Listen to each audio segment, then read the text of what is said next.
The morning fog still lingered over the small mountain town of Alder Creek, Montana, as demolition crews gathered outside Street Matthews Church. The old stone building that stood on the hill for nearly a century, watching generations come and go, before being abandoned almost 40 years earlier. Its stained glass windows were cracked ivy, climbed its weathered walls, and the bell tower leaned just enough to make engineers declare it unsafe. By sunset, the church was scheduled to become nothing more than a pile of stone and memories. Officer Daniel Brooks parked his police SUV beside the construction vehicles and stepped into the chilly air. At 40 years old, Daniel had spent most of his career serving Alder Creek. He believed every building, every road, and every face in town carried a story. Street Matthews was no exception. Jumping gracefully from the rear compartment was his loyal partner Rex. The 6-year-old German Shepherd had earned a remarkable reputation throughout Montana. Rex had located missing hikers trapped beneath avalanches, uncovered hidden narcotics worth millions of dollars, and even rescued children lost deep inside national forests. His instincts rarely failed, and Daniel trusted the dog's judgment almost as much as his own. Easy, partner, Daniel said, clipping the leash to Rex's harness. Just one final inspection before they start tearing this place down. Construction supervisor Mike Dawson walked over, adjusting his hard hat. Morning, officer. Appreciate you checking everything one last time. Daniel nodded. Standard procedure. Old buildings sometimes attract squatters. Mike glanced toward the church. I've been inside twice already. Nothing but dust pigeons and broken pews. Daniel smiled politely. Let's make sure. The heavy wooden doors groaned as they pushed them open. Dust floated through shafts of pale morning sunlight that filtered through shattered, stained glass. The air smelled of damp stone mold and aging wood. Every step echoed across the empty sanctuary. Rows of worn pews stretched toward the altar. A collapsed section of the ceiling allowed vines to creep into the once sacred space. Pieces of colored glass lay scattered across the cracked floor like forgotten jewels. Daniel slowly surveyed the room. No recent footprints, no sleeping bags, no food wrappers. Nothing suggested anyone had entered the church in months. Rex walked quietly beside him, nose close to the ground. His movements were calm and methodical. The German Shepherd sniffed broken pews, circled several support columns, then wandered toward the front of the sanctuary. Daniel continued checking side rooms. The priest's office was empty. The confession booths contained nothing but cobwebs. Storage closets held rotten hymn books and rusted candle holders. Everything appeared exactly as expected. Then Rex barked. A single sharp bark echoed through the church. Daniel froze. Rex almost never barked without reason. The dog stood directly in front of the old stone altar, his ears pointed forward. His body became rigid. "What is it, boy?" Rex ignored the question. Instead, he lowered his nose against the stone floor. He sniffed intensely before scratching at one specific spot. Stone dust scattered beneath his powerful paws. Daniel walked over. "What did you find?" Rex scratched harder. Again. The sound of claws scraping against ancient stone filled the silent sanctuary. Mike laughed nervously. "Probably smells a rat." Daniel wasn't convinced. Rex had encountered rats hundreds of times before. This behavior was different. The dog stopped scratching only long enough to press his nose tightly against the floor again. Then he barked twice. Short, urgent, focused. Daniel crouched beside him. The stone looked perfectly ordinary. It matched every other tile surrounding the altar. No cracks, no markings, nothing unusual. Yet Rex refused to move. Daniel gently tugged the leash. "Come on." Rex planted all four paws firmly against the floor. He didn't budge. Mike chuckled. "I've never seen a dog argue with a police officer." Daniel smiled faintly, but kept watching Rex. Years of working together had taught him something important. When Rex became this determined, there was always a reason. Daniel unclipped the leash. Rex immediately resumed scratching. His claws chipped away decades of dust packed between the stones. Mike folded his arms. You really think he found something I don't know? Daniel reached into his flashlight pouch and carefully examined the floor. Nothing. Still nothing. Then Rex suddenly stopped. He lowered one ear toward the stone, almost as if listening.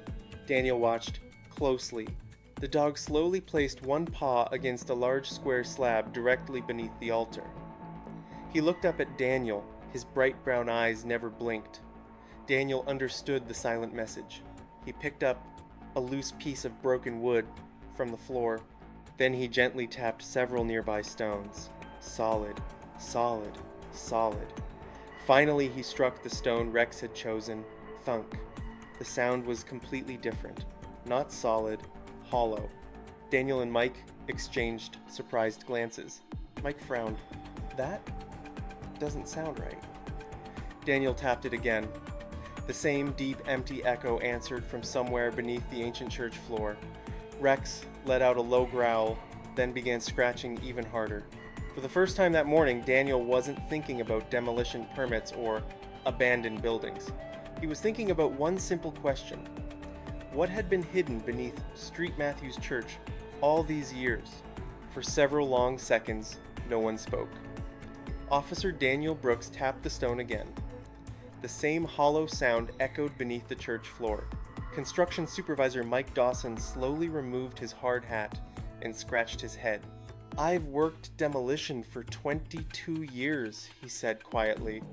I've never heard anything like that. Daniel looked at Rex.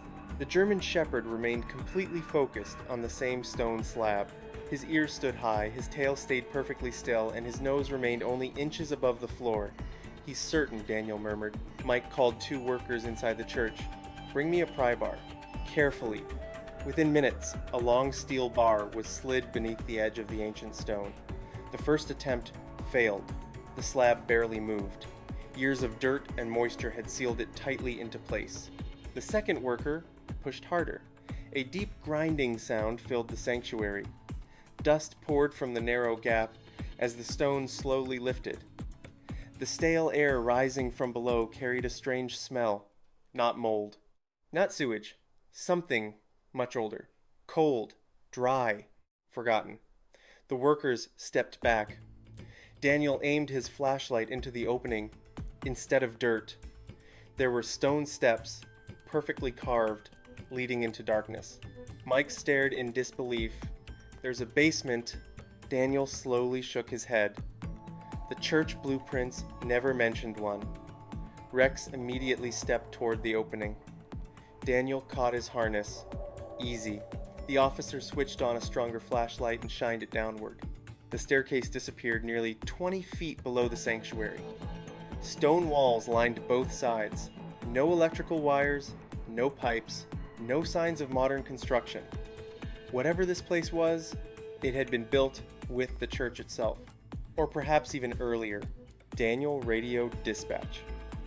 This is Officer Brooks.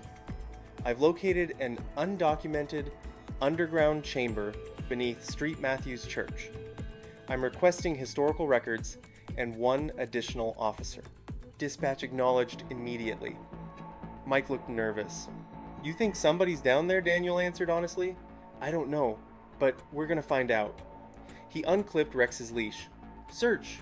The German Shepherd moved without hesitation. His paws descended the old stone steps one at a time. Daniel followed close behind. Mike reluctantly came after them carrying another flashlight. The temperature dropped noticeably with every step. The warm morning air disappeared behind them.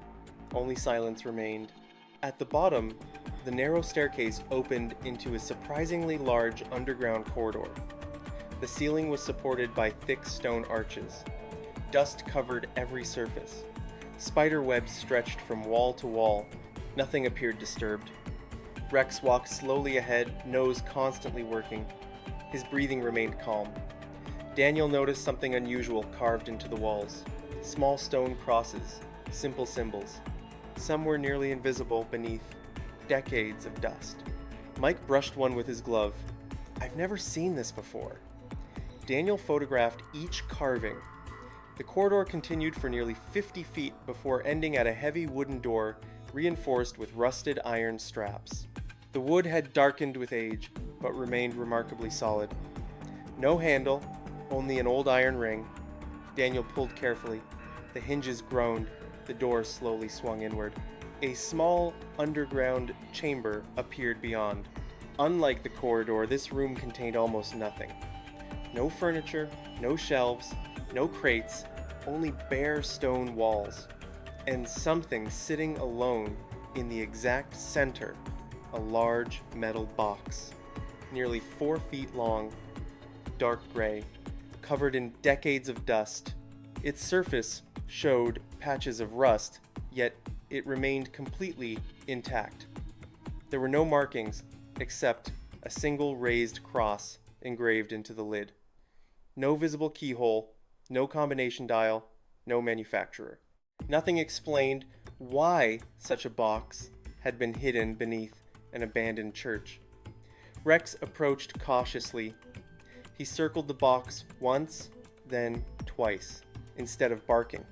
He lowered his head and sniffed one specific corner. His ears twitched. Daniel knelt beside him. "What is it, buddy?" Rex suddenly pawed at the stone floor beside the box rather than the box itself. Once, twice, 3 times. Daniel directed his flashlight toward the exact spot. Something metallic reflected beneath a thin layer of dust. Not the box. Something much smaller. Something almost completely hidden beside it. Daniel carefully brushed the dust away with his gloved hand.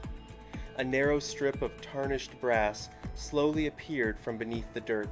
It looked like part of another object, buried beneath the stone floor.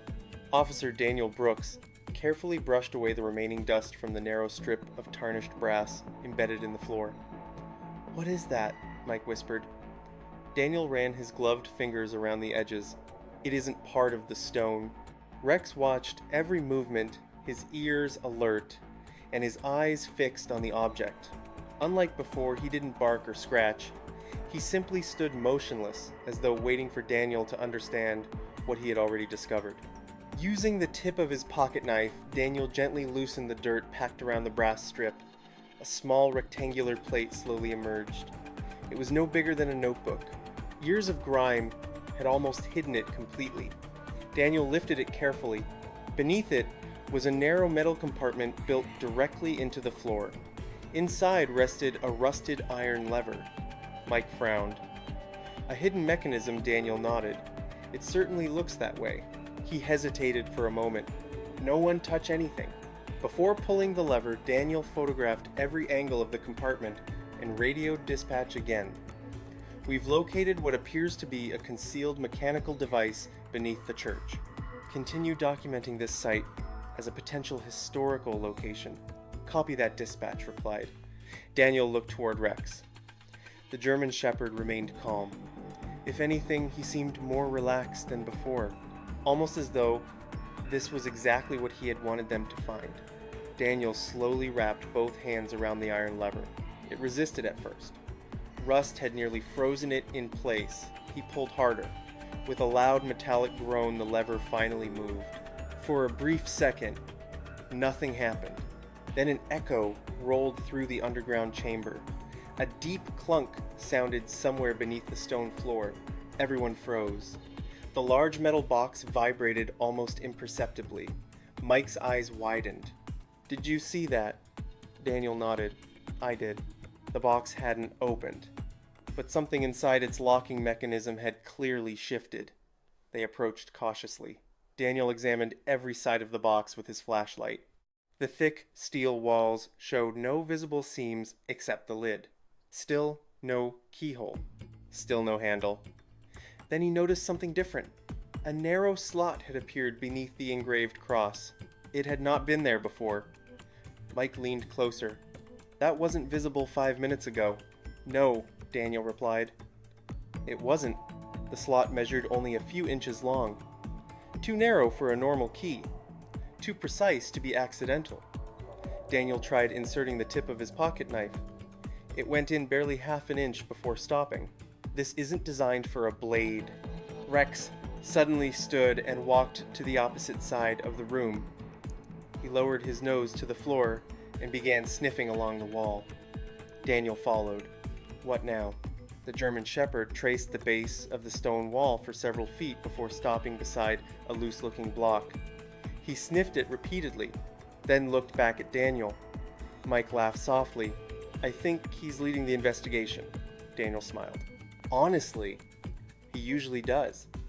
Using both hands, Daniel pressed against the stone. It didn't move. He tried pushing from another angle. Still nothing. Rex pawed once, then twice. Daniel noticed a small crack running around the edge of the block. Unlike the surrounding stones, this one had tiny gaps on every side. It's separate, he said quietly. Mike grabbed a pry bar from the doorway. Together they carefully worked the tool into the crack. After several attempts, the stone shifted forward with a shower of dust. Hidden behind it was a shallow wall cavity. Inside lay an old leather pouch. The leather had hardened with age, but remained surprisingly intact. Daniel carefully lifted it out. Everyone held their breath. He slowly untied the brittle leather cord. Inside were several objects wrapped in faded cloth. The first bundle contained an old silver crucifix. The second held a small brass compass. The third, Daniel unfolded it carefully. A yellowed sheet of paper appeared. The ink had faded, but was still readable. Across the top, written in elegant handwriting, were only 7 words.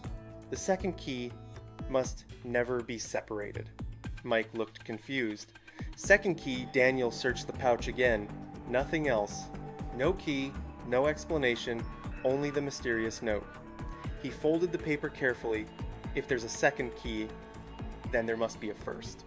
Before anyone could speak again, Rex suddenly growled. Not at the pouch, not at the wall. His eyes were locked on the metal box. A faint metallic click echoed across the silent chamber. Daniel turned. The narrow slot beneath the engraved cross had moved. Slowly, almost silently, it began sliding open by itself. The metallic click echoed through the underground chamber. No one moved. Officer Daniel Brooks instinctively stepped in front of Rex, raising one hand to signal Mike to stay back. The narrow slot beneath the engraved cross continued sliding open with an almost ghostly precision. Dust trickled from the lid as hidden gears untouched for decades slowly awakened. Finally, the movement stopped. Silence returned. Daniel approached cautiously. The slot had widened just enough to reveal a narrow opening inside the steel lid. He aimed his flashlight into it. Something glinted deep within. Not gold, not silver, metal, long, thin. Daniel reached carefully inside with 2 fingers. His glove brushed against cold steel. He slowly pulled the object free. Mike leaned closer. It's a key. Daniel examined it under the flashlight. The key measured nearly 8 inches long. Unlike modern keys, its shaft was square instead of round. Intricate engravings covered every inch of the metal, including tiny crosses and vines that spiraled toward the handle. At the top was an engraved number. Daniel, remembered the note immediately. The second key must never be separated. So this is the first key, Mike whispered. Daniel nodded. It has to be. He looked at the massive metal box. If the first key was hidden inside the lock itself, then someone wanted to make sure nobody could open it without solving every step. Rex suddenly sniffed the key. Instead of reacting with excitement, the German Shepherd calmly turned away and walked toward the opposite side of the chamber. Daniel smiled slightly. He's not finished. The dog stopped beside another section of the wall. Unlike before, he didn't scratch. He simply stared upward. Daniel followed his gaze. Several old wooden shelves had been carved directly into the stone wall. Most had collapsed years earlier. Only one remained intact. Covered in thick dust sat several ancient books with cracked leather bindings. Daniel carefully removed the first volume. Nothing. The second. Nothing again. The third book felt unusually heavy, far heavier than its size suggested. He placed it on the floor. Mike knelt beside him. This doesn't feel like a normal book. Daniel gently opened the brittle cover. Instead of pages, the inside had been hollowed out. Resting in the center was a small brass medallion engraved with the same cross that appeared on the metal box. Beside it lay another folded note. Daniel unfolded it carefully. The handwriting matched the previous message. Only those who seek the truth instead of treasure deserve what waits below. Mike frowned. This keeps getting stranger. Daniel slipped both notes into an evidence bag. Whoever built this place expected someone to find it eventually, but they wanted to test that person first. Rex gave a quiet bark. Daniel looked toward him. The German Shepherd was standing beside the wooden shelves again. This time, his nose was pointed toward the ceiling. Daniel raised his flashlight. Something caught the beam. A faded mural. Years of moisture had almost erased the painting, but enough remained to recognize several figures surrounding a church altar. At the center stood an elderly priest holding two identical keys. One key pointed upward, the other pointed downward.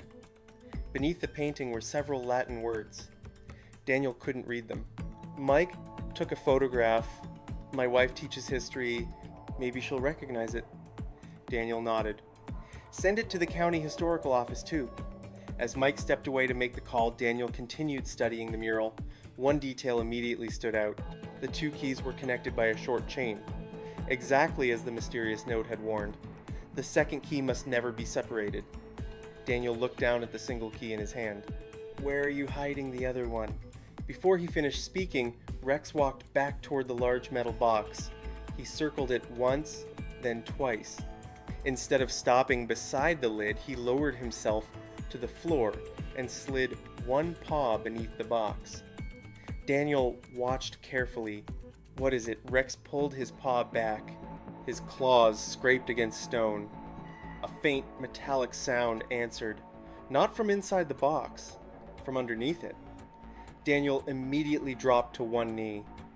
He shined his flashlight beneath the heavy steel chest. The beam revealed only a narrow gap, barely enough space for Rex's paw, but deep inside the darkness, something reflected the light. Daniel narrowed his eyes. It looked like a chain, very thin, almost completely hidden beneath decades of dust. He reached as far as he could, but his fingers couldn't quite touch it. It's attached to something, he said quietly. Mike returned. What did you find? Daniel never took his eyes off the gap. I think there's another mechanism underneath the box. At that exact moment, Rex let out a low warning growl.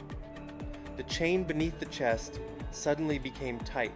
Then with a loud grinding noise, the enormous metal box shifted several inches across the stone floor all by itself.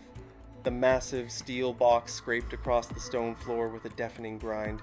Everyone instinctively stepped backward. Dust exploded into the air as decades of dirt fell from the underside of the chest. Rex barked once.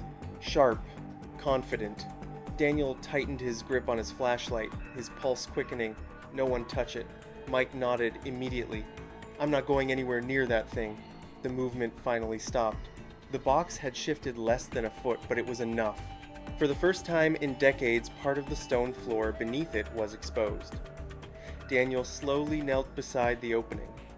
His flashlight beam swept across the newly uncovered section. There, a narrow iron chain disappeared into a circular hole carved into the floor. The chain wasn't attached to the box itself. Instead, it descended into another hidden space below the chamber. Daniel frowned. So the box was covering this on purpose. Mike crouched beside him. You think pulling that chain opens the chest? Daniel didn't answer immediately. He remembered every warning they had found. The hidden lever, the first key, the mysterious notes. Nothing about this place had been simple. I doubt anything here works with just one step. Rex lowered his head toward the opening. He sniffed carefully, then looked directly at Daniel. The dog wasn't showing signs of danger.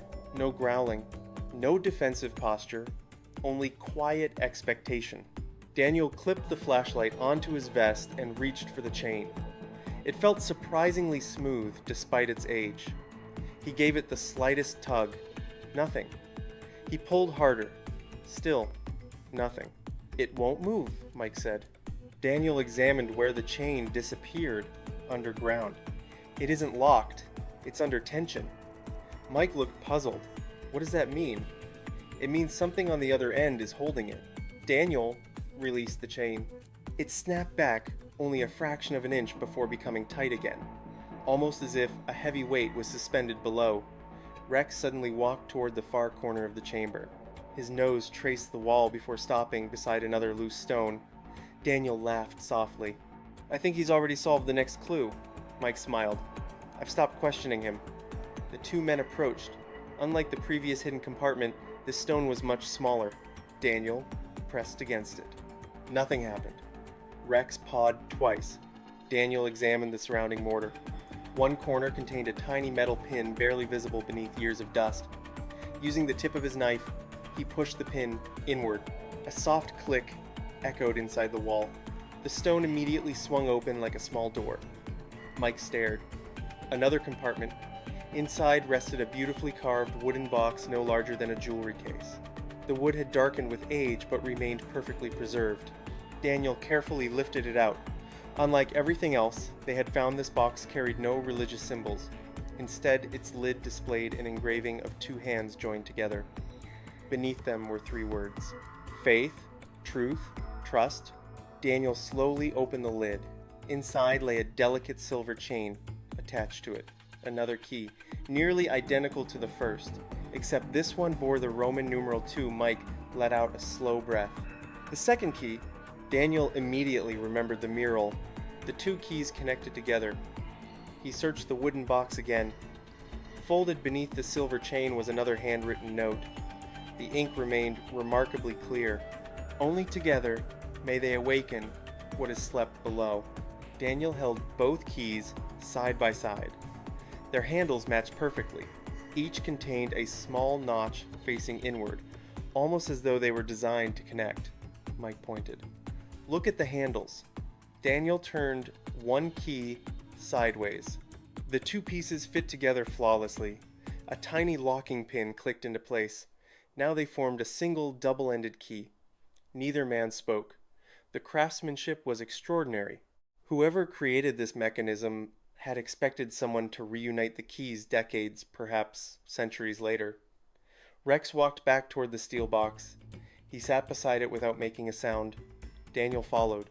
He studied the narrow slot beneath the engraved cross. It was almost exactly the width of the combined key. Mike smiled nervously. "I think we've reached the next step." Daniel nodded, but slowly, he inserted the connected keys into the opening. They slid in effortlessly. Perfect fit. He gently turned them clockwise. Nothing. Then counterclockwise.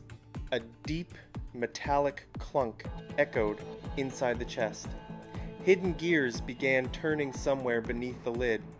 The entire box vibrated. Ancient springs groaned after decades of silence. Daniel slowly removed the keys. The slot disappeared back into the steel. Then, a thin line appeared around the edge of the lid. The seal had broken. "It's opening," Mike whispered. But before anyone could touch it, a powerful rumble shook the underground chamber. Dust rained from the ceiling. Small stones bounced across the floor. Rex jumped to his feet and barked repeatedly toward the entrance corridor. Daniel spun around. Another grinding sound echoed through the darkness. It wasn't coming from the metal box anymore. It was coming from somewhere deeper beneath the church. And whatever had just awakened sounded far larger than the hidden chest. The rumble rolled through the underground chamber like distant thunder. Dust drifted from the ceiling as Officer Daniel Brooks instinctively grabbed Rex's harness. The German Shepherd faced the dark corridor, barking with controlled urgency instead of panic. Whatever had produced, the sound was not rushing toward them, but it was moving somewhere below. Mike Dawson swallowed hard. "Tell me that wasn't the building collapsing." Daniel listened carefully. The vibration faded. "No," he said. "That came from deeper underground." He radioed dispatch, reporting the tremor and requesting the county structural engineer to remain on standby. Until they understood the hidden passages, no demolition would begin. Rex stopped barking and slowly walked toward the corridor. His nose remained close to the floor. Every few feet he paused, sniffed, and continued forward. Daniel followed with his flashlight. Beyond the chamber, the corridor ended at what they had assumed was a solid stone wall. Now, however, a narrow crack had appeared down the center. Fine dust still trickled from its edges. Mike aimed his light at the crack. "I swear that wall wasn't open before." "It wasn't," Daniel replied. Rex placed one paw against the stone. Nothing happened. He pressed again. A faint, metallic click answered from inside the wall. Daniel examined the surrounding blocks until he noticed a shallow depression shaped like a cross. It matched the engraving found on the metal box. He removed the connected double key from his evidence pouch. It can't be a coincidence. Carefully, he placed the joined keys into the cross-shaped opening. The fit was perfect.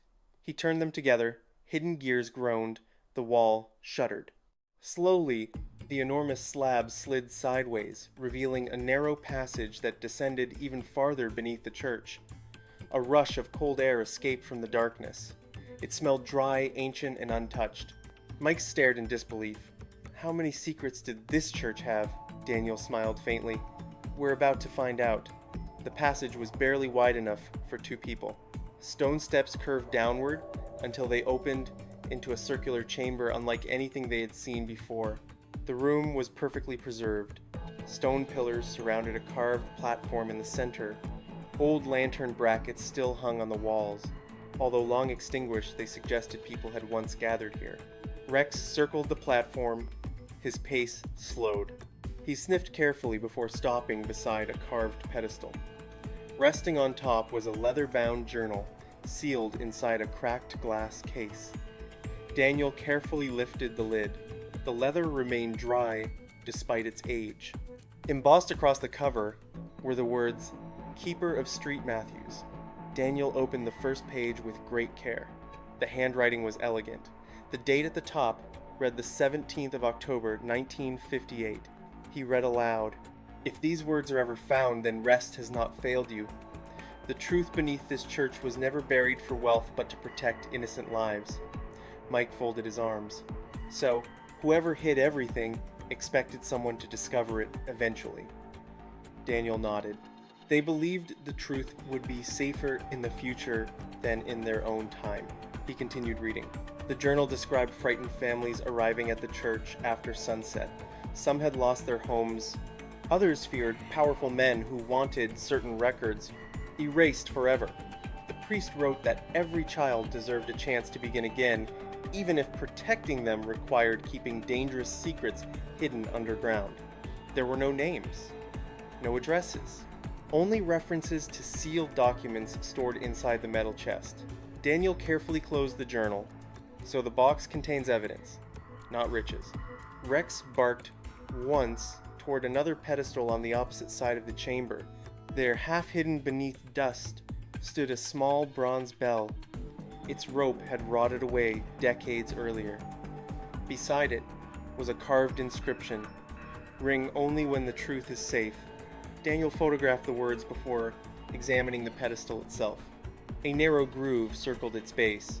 He gently pushed. Nothing happened. Rex sniffed around the pedestal, then walked toward the rear wall. He stopped beside a narrow opening, almost invisible behind the central platform. A cool breeze flowed steadily from within. Daniel aimed his flashlight inside. The beam disappeared into another tunnel stretching into complete darkness. Unlike the passages they had already explored, this one looked natural rather than carved by human hands. The stone walls were rough. The ceiling dipped low. Fresh air drifted through the passage, suggesting another exit somewhere beyond the hill. Mike looked uneasy. "How far do you think that goes?" Daniel kept staring into the darkness. "I don't know." Rex took one cautious step toward the tunnel, then stopped. He didn't bark. He simply looked back at Daniel, waiting. Daniel recognized that look immediately. His partner wasn't warning him away. He was asking him to follow whatever secret had slept beneath St. Matthew's Church for generations had not ended with the hidden chamber or the locked metal box. It was waiting somewhere beyond the darkness, and Rex had already found the path leading straight to it. The narrow tunnel swallowed the beam of Daniel Brooks' flashlight. The rough stone walls stretched into darkness, disappearing around a gentle bend only 20 feet ahead. Unlike the carefully constructed chambers beneath Street, Matthew's Church, this passage looked ancient. Nature,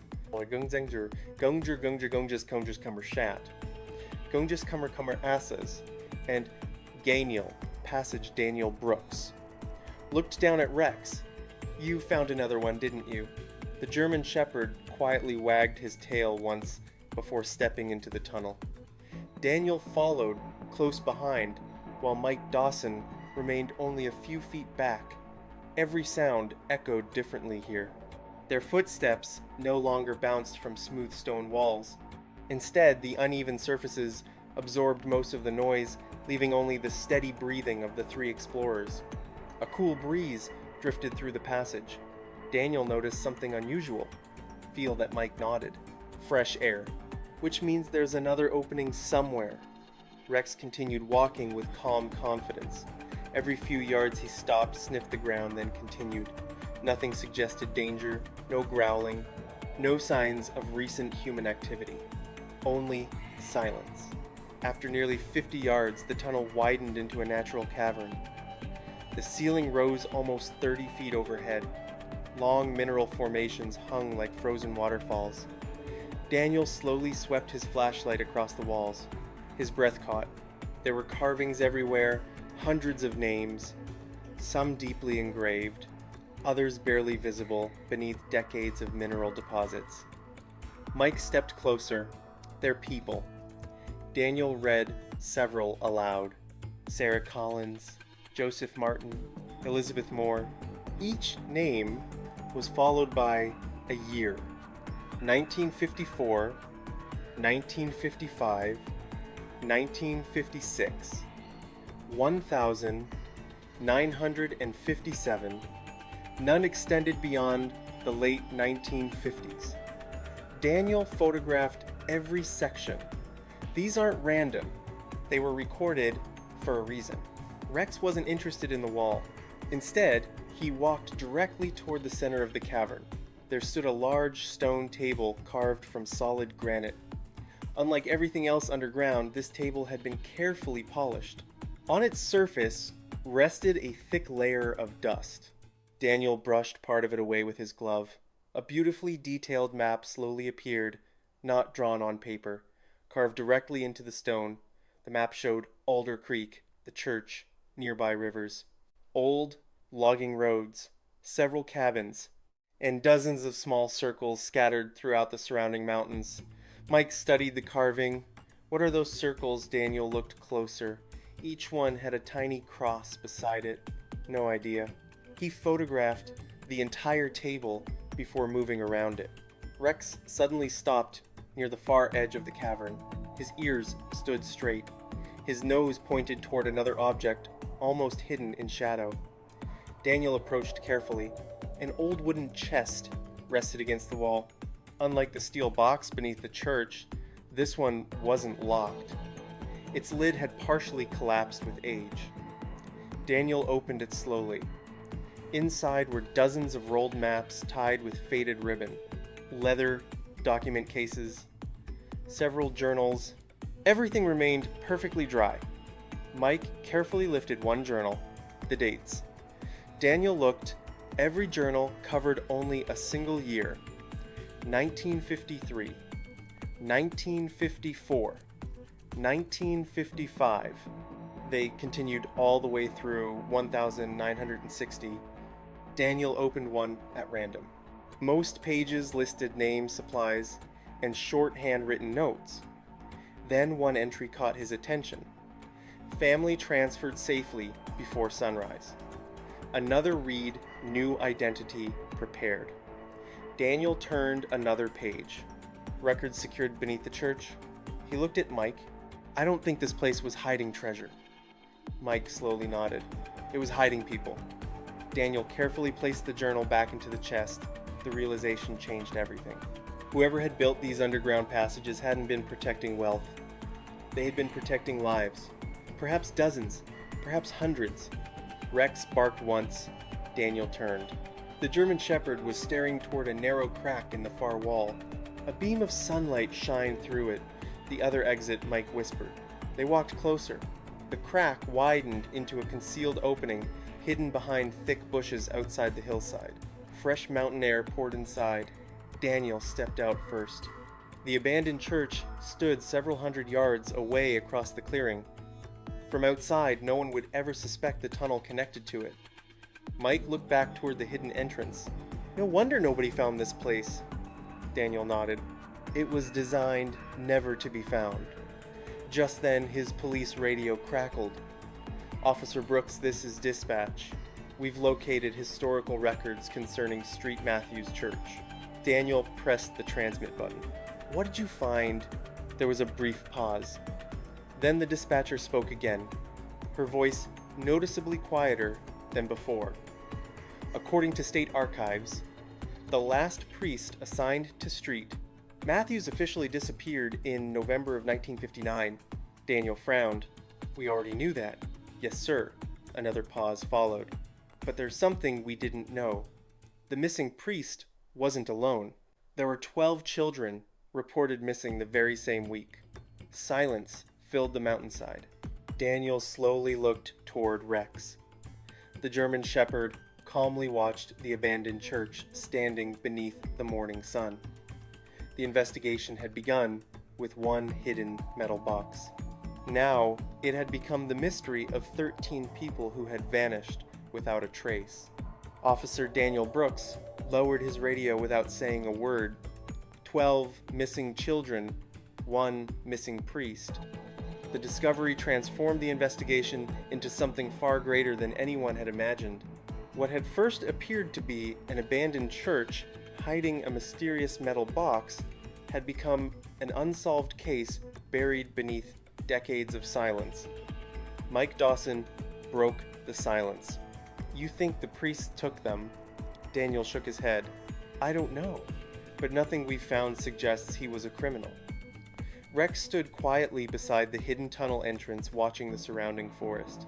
The German Shepherd suddenly lifted his head, sniffing the breeze. Daniel noticed the change immediately. What is it, boy? Instead of entering the tunnel again, Rex walked toward a cluster of old pine trees growing behind the hillside. He moved slowly, carefully, following a scent almost completely erased by time. Daniel and Mike followed.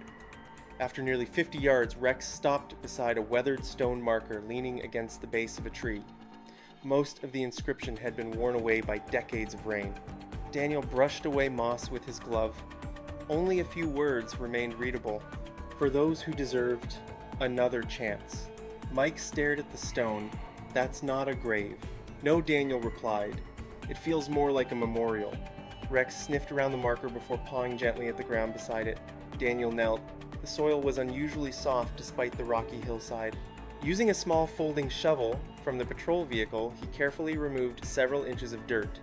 Within minutes, the edge of a rusted metal container appeared. It was much smaller than the steel chest beneath the church.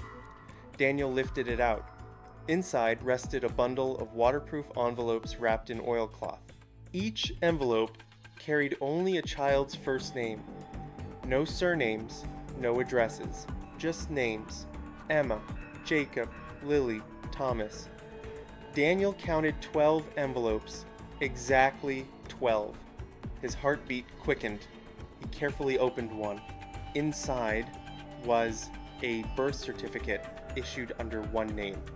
Behind it was another certificate issued months later under a completely different name but showing the same birth date. Mike slowly understood. New identities. Daniel nodded. The priest wasn't hiding the children. He was protecting them. Every envelope contained similar documents, original identities, replacement identities, letters confirming safe placement with families in distant states. Nothing suggested kidnapping. Everything suggested rescue. Daniel carefully sealed the envelopes again. These documents would answer questions families had carried for generations. Rex suddenly barked once. Daniel looked toward him.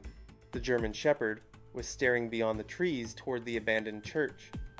Construction crews stood outside, waiting patiently for instructions. None of them knew that the building they planned to demolish had once served as a sanctuary for frightened children seeking a second chance at life. Daniel reached for his radio. "Dispatch, go ahead. Cancel today's demolition." There was a brief pause. "Reason?" Daniel looked at the old church, standing quietly beneath the Montana sky. "It's no longer a demolition site, it's a historical crime scene." Another pause followed. Then Dispatch answered, "Understood." As Daniel clipped the radio back onto his vest, he placed one hand gently on Rex's neck. The German Shepherd looked up with calm, trusting eyes.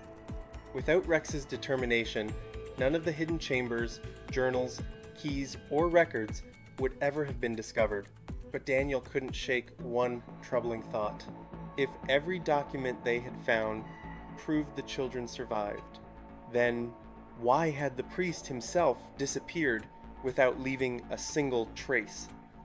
That question still remained unanswered, and somewhere within the silent walls of Street Matthews Church, Daniel was certain the final piece of the mystery was still waiting to be found. Officer Daniel Brooks carefully unfolded the yellowed letter. The paper had become fragile with age, but the handwriting remained remarkably clear. He took a slow breath before reading the first sentence aloud. "If you have found this letter, then God has answered a prayer I stopped expecting many years ago." The underground chamber fell completely silent. Even Mike Dawson seemed afraid to interrupt. Daniel continued reading.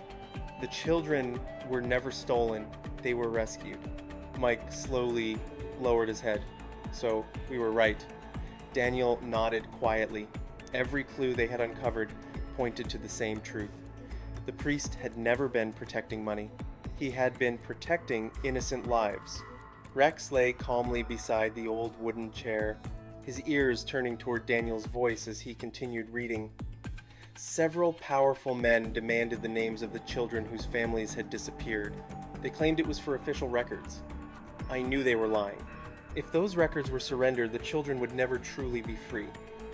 Daniel looked up from the letter. The priest knew someone was hunting them. Mike frowned. So he erased their identities. "Not erased," Daniel corrected. "He gave them a chance to start over." Daniel resumed reading. "Each child received a new family, a new home, and a new future. Only 2 complete records remained. One stayed inside the metal chest, the other remained inside my heart." Daniel paused. The final sentence carried an unexpected weight. Rex quietly stood and walked toward the simple wooden altar. His nose touched the edge of the old table. Daniel followed. The altar looked ordinary. Nothing appeared unusual. Then Rex pawed gently at one loose floorboard beneath it. Daniel knelt beside him. Using his pocket knife, he carefully lifted the weathered plank. Hidden beneath it rested a small cloth bundle. He opened it carefully.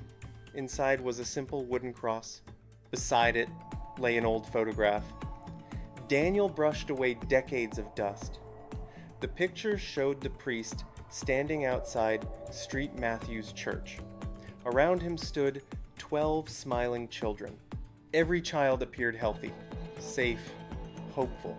On the back of the photograph, someone had written a single sentence: "They deserve tomorrow."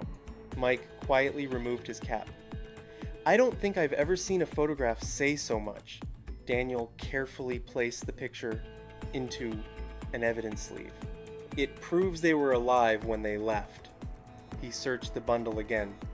One final envelope remained. Unlike the others, it wasn't addressed to any child. Across the front were only 3 words: "To the finder." Daniel slowly opened it. Inside was a final, handwritten message. "Please do not remember me as a hero. Remember the children who survived. If this church still stands, let it become a place where truth is never buried again." Daniel finished reading. No one spoke. The silence felt almost sacred. After several moments, Daniel reached for his radio. "Dispatch. Go ahead, Officer Brooks. I need representatives from the State Historical Commission, the Attorney General's Office and Child Services Archives." There was a brief pause. "Understood. Is this regarding the recovered documents?" Daniel looked around the hidden chapel one last time. "Yes. And inform the county that St. Matthew's Church is now protected. It is no longer scheduled for demolition. Outside word of the discovery had already begun spreading through Alder Creek.